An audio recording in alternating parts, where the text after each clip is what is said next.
What is up, guys? Stark here with another character spotlight, and in today's character spotlight I will be taking a look at the 4-star Ishtar. So this is the second iteration of Ishtar in the game, with the first one being the 5-star archer version of herself that is obtainable through the banners. This one is going to be the 4-star version, and she will switch over from an archer to a rider, and she will also be an event servant, so you'll be able to get her through the Dead Heat event, which is currently running in the game as of the recording of this video.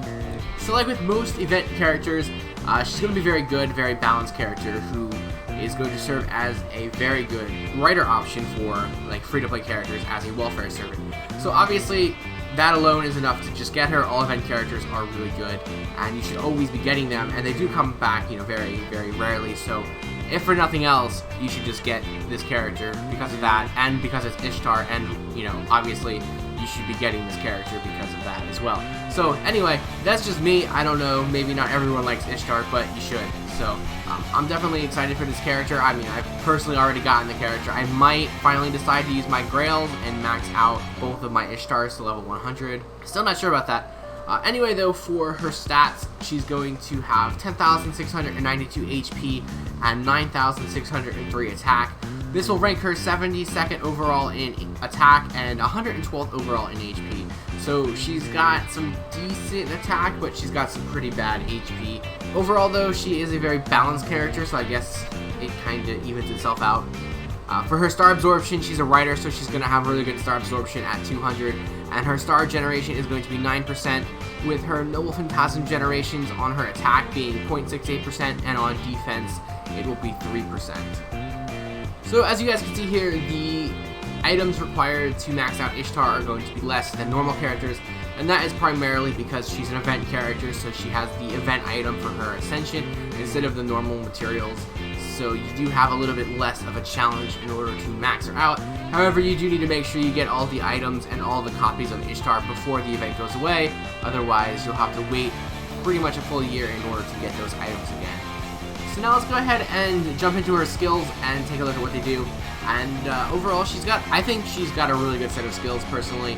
They do a lot of different things. She can cover a lot of different bases with her skills, but she doesn't really have like a sort of niche or a kit that she wants to focus on. She kind of just has a lot of different effects that are thrown together, and that's not necessarily a bad thing, but it really doesn't give this character her own identity. She's just kind of there with a bunch of different skills, so she's kind of hard to use because of that.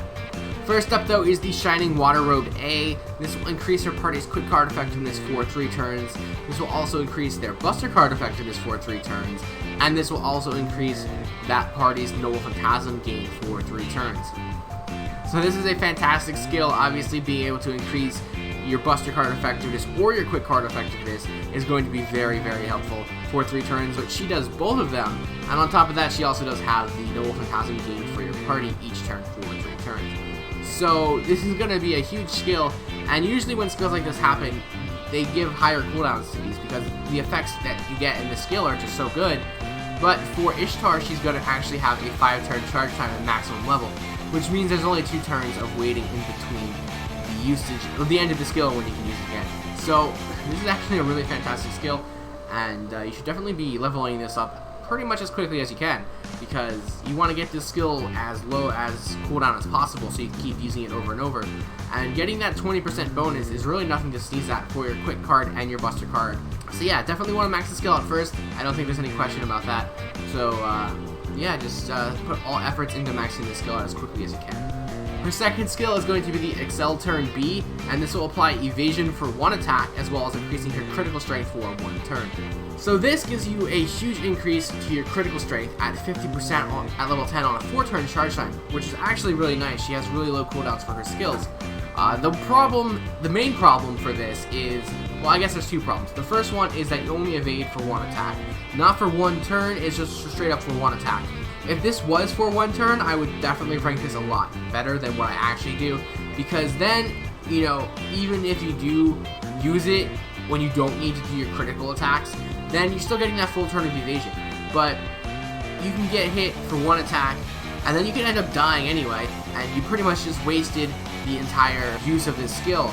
And you're not always going to be firing off critical shots with Ishtar, and the fact that it has the defense and offense mixed in together really takes away from the skill, in my opinion.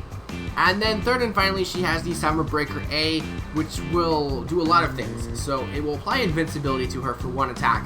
So again, she's got this 1 attack thing here. If these were 1 turns, obviously, I guess if they were 1 turns, she'd be significantly better, because you could just kind of like chain these skills together and just not be hit. So I guess that kind of makes sense in a way, but at the same time, it's really annoying that they're only for 1 attack.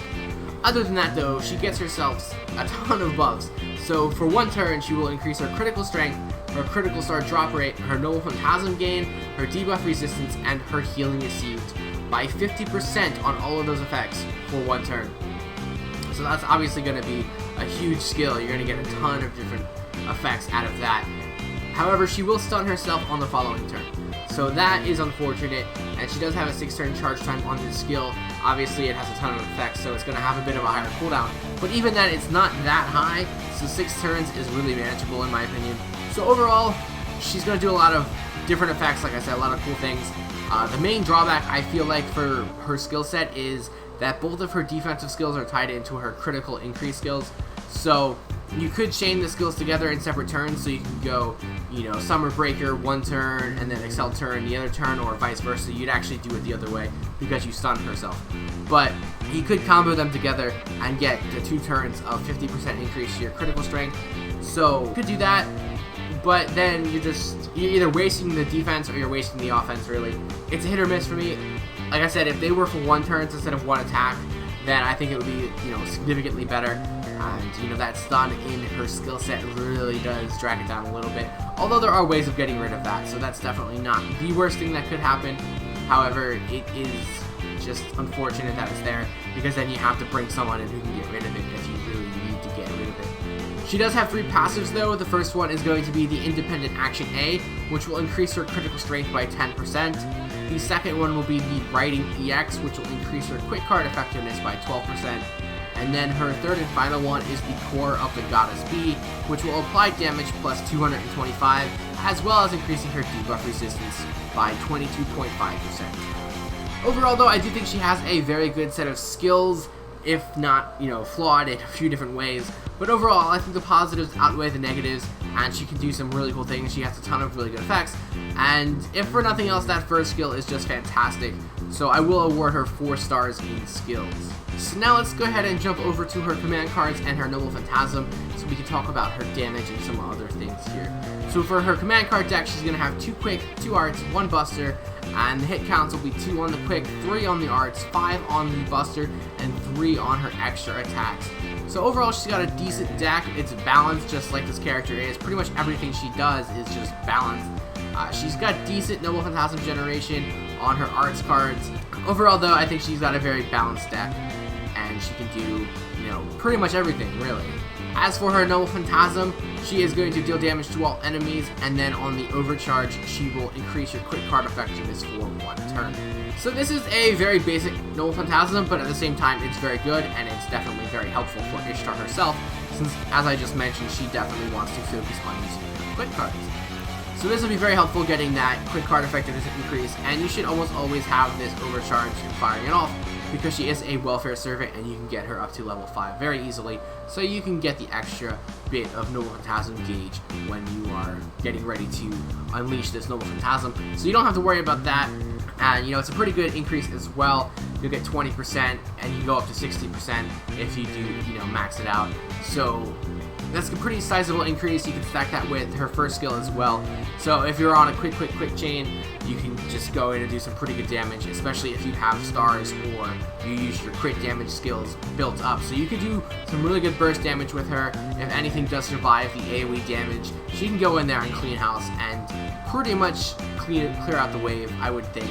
Unless you're going against like a boss or something, then obviously, you know, you're gonna have to do a little bit more damage to get rid of them. So now let's jump back over here and give her stars for her damage, and I will give her 4 stars for that. She can do some pretty solid damage and pretty consistent damage, I would say. However, she has that 1 turn of burst, and after that you do have to wait for her skills to recharge in order to fire them off again. So she does lose a few points there, but I think 4 stars is pretty respectable. Then for her critical ability, I will give her 3.5 stars. this may seem a little low considering she's a rider with really high star absorption, and she does have 2 skills that can produce insane amount of critical damage increase, but she doesn't have really good star generation, so she won't be generating those stars, so you do need to bring someone in to get those stars for her. But again, those critical skills are tied to her defense, so there's going to be a lot of times where you want to use the defense and then you're going to waste the actual offense portion of it. And you know, for her 3rd skill, Summer Breaker, you're actually going to stun yourself, so you could use the skill and do some critical damage, and then you're also going to increase the drop rate for it. But since she's a rider, she's probably going to get a lot of those stars back, and if she's stunned, she can't really use those stars, so it's kind of a waste. So you really need to bring someone in who can get rid of that stun, or just find some other means of getting the stars to the other characters, because she really does set herself back with that stun quite a bit. For her Noble Phantasm though, I will give her 4 stars. It does do a pretty solid amount of damage, and it has a very decent buff as well, being able to increase your quick card effectiveness. And really, it's just a consistent, balanced, wave clearing Noble Phantasm that you can use. For her survivability, I will be giving her 3.5 stars. She has very low HP, ranking in like the bottom tier of HPs. Not that low. She is a 4-star servant, so she does have, you know, a little bit of HP to her, but overall she's not that tanky, and her survival skills are only for 1 attack instead of 1 turn, so she does lose a ton of points there because of that. And really, you know, like I said, if they were 1 turn, that would be fantastic, but they're not, so 3.5 stars. For her versatility, she's also going to get 3.5 stars. Her 1st skill is fantastic, so if you are using a quick deck or even a buster deck really, you could throw her onto that team and get that buff going and get that increase to your attack, although she does primarily want to focus in quick decks. Outside of that, she really doesn't offer too much as far as support or versatility goes. You can throw her in as a wave clear because of her Noble Phantasm, but she does require a lot of support herself in order to make this character work. And if you're bringing other characters in to support her, she's not really going to be able to help support the other characters. So, unfortunately, she can't find her way into a lot of teams, but she is a rider, and there aren't that many riders, so she will get some more play because of that. And she is an AoE Noble Phantasm as well, so that's always nice to have. That will give her overall ranking a 3.8 out of 5. Definitely not the best event character, I think, but she's not bad. She's very consistent. She's very balanced. She can do a lot of different things. So overall, I do think she is very, very usable, and I definitely think you should get her, but I do think that she is just not really the best event character out there, although she's still very good. I don't know if I'll actually use her over Santa Altar or not, so we'll have to see. I'll have to use them both and see which one works better for me in farming, because I do take them in for my Quantum Pieces farming, so we'll see. Maybe I'll just use them both, I don't know. But that's it, guys. Thanks for watching. As always, I have the links below to my Twitter, Twitch, Patreon, and Discord, so feel free to check those out. And if you did like the video, feel free to like, comment, and subscribe. And I will leave you guys here with Ishtar's Noble Phantasm, and I will see you guys next time. お願いパンダゴージャスハッピーエレガントきらめく旅路はアンガルタセブンカラーズ